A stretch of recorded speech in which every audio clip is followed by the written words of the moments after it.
நாகரிக அரசியலைத்தான் 15 ஆண்டு காலமாக தமிழக வாழ்வுரிமை கட்சி கடைபிடித்து வருகிறது.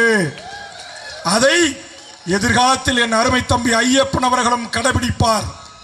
ஐயப்பனுடைய தலைமையை ஏற்றுக்கொண்டு தமிழக வாழ்வுரிமை கட்சியில் இணைந்திருக்கிற என் அருமை தம்பிமார்களே, இனி உங்களுடைய போராட்டமும், இனி உங்களுடைய போர்க்குணமும், இனி உங்களுடைய எதிரிகளை எதிர்கொள்கின்ற அந்த மன வலிமையும் ஆற்றலும் இந்த மண்ணில் மக்களுக்கானதாக இருக்க வேண்டும். இந்த மண்ணில் மக்களுக்கானதாக இருக்க வேண்டும். என் விவசாய மக்களுக்கானதாக இருக்க வேண்டும். இந்த தமிழர் நிலத்தில் வாழ்கின்ற அனைத்து மக்களின் வாழ்வுரிமைக்கான போராட்ட களத்தை சந்திக்கிற வழக்காகத்தான் என் ஐயப்பன் மீது இனி வழக்கு இருக்க வேண்டும். இனி சட்டத்திற்கு புறம்பாகவோ வேறு எந்த மாதிரியான வழக்குகளோ இனி ஐயப்பன் மீதும் ஐயப்பனுடைய நண்பர்கள் மீதும் காவல்துறையில ஒண்ணு வச்சிருக்கிறான். ஒன்னா புட்டப் கேஸ் போடுறோம்.